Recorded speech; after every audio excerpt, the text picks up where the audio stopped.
एक बार केवल राम नाम के एक भगत थे, किसान गरीब आदमी।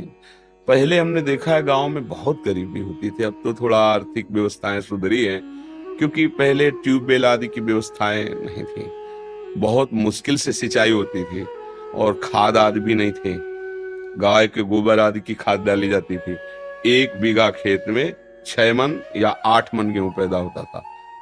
अब तो 40-50 मन पैदा होता है, पहले 6-8 मन। बड़ी मेहनत की जिनकी खेती है, और जो कार्य करते हैं तो 8 रुपया 10 रुपया 8 घंटा के थे, फिर और बड़ा तो 20 रुपया, अब तो 500 रुपया है। तो काफी, तो उस समय था कि बहुत ही कम था जो केवल राम, और वो संत सेवी थे।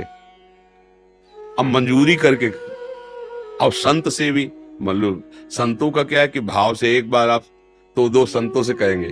उस गांव में एक भगत है बहुत श्रद्धावान है, तो अब 4 संत आने लगे, फिर संत मंडली आने लगी। अब उनके पास अर्थ तो था नहीं। एक दिन संत मंडली आई, कुछ नहीं खाने को। अब आसपास धनी पुरुषों के पास गए कि अगर हमें आप उधार दे दें, जो सेवा कर रहे हैं कर दें, आज हमारे यहाँ बहुत भाग्य खुल गया, संत आए हैं, हम उनको, तो कोई उधार भी देता है तो कुछ देख के देता है ना। अब इसको दे दे, कुछ न जमीन है न रुपया पैसा, कब वापस करेगा? नहीं। तो एक बड़े चतुर थे, उन्होंने कहा हमें एक कुआं खोदवाना है, तुम कुआं खोद दोगे? पक्का, हम और पत्नी दोनों मिलकर कुआं खोद देंगे, पर आप इतना दे दो कि हमारे संत पाले। उनका जय दिन संत रहेंगे, तय दिन हमारे यहाँ से ले जाओ भोजन। तो आटा दाल घी चा, बड़े प्रसन्न। 2-3 दिन संत रुके, खाए पिए चले। अब वो दोनों पति पत्नी कुआं खोदने में लगे।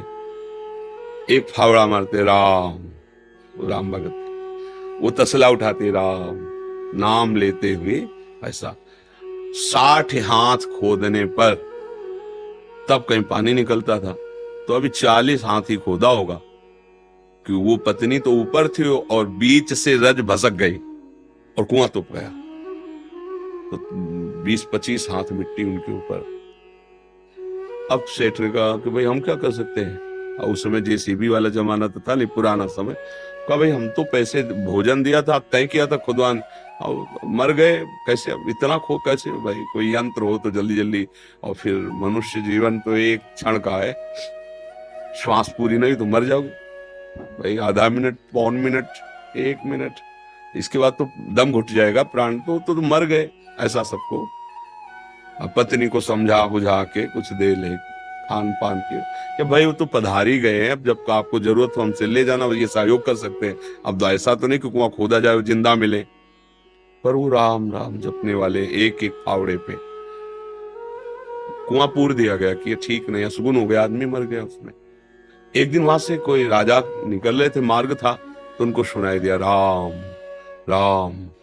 ऐसी मधुर अमृतमयी वाणी की वो अपने रथ से उतरे, उनका ये किस भगत के द्वारा आर्त भाव से भगवान को पुकारा है? अरे यार कोई भगत नहीं। बोले नहीं,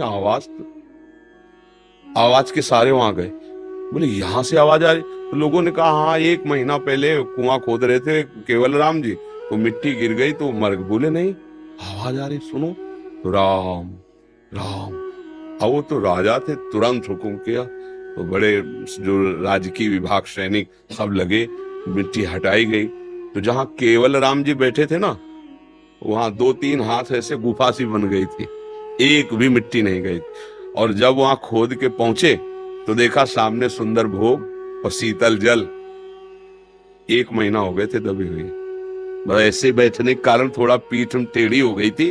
वो कहा पूरे स्वस्थ, भोजन पानी सब वही। कौन दे रहा है? जो अखिल ब्रह्मांडों को दे रहा है। अगर गृहस्थी में हो, अपना कार्य कर रहे हो और नाम जप कर रहे हो, तो महान भक्त हो। भाई ये बातें हमारी केवल कथा सुनने में तो अच्छी लगती, लेकिन समझ में नहीं आती। अगर हम अपनी नौकरी में, अपने व्यापार में, अपनी किसानी में, अपने भगवान के स्मरण को सम्मिलित कर ले, तो हम महाभागवत है। बिल्कुल, इसमें बिल्कुल डरने की जरूरत नहीं कि अब हम भजन करेंगे तो गोली कैसे चलाएंगे। वो भी भजन है, जैसे माला से भजन हो रहा है वैसे गोली चलाने। अगर तुम्हारा अधिकार है और कानून व्यवस्था आदेश करती है उसको दंड देने के लिए, तो वो दंड देना भी भजन ही होगा। ऐसा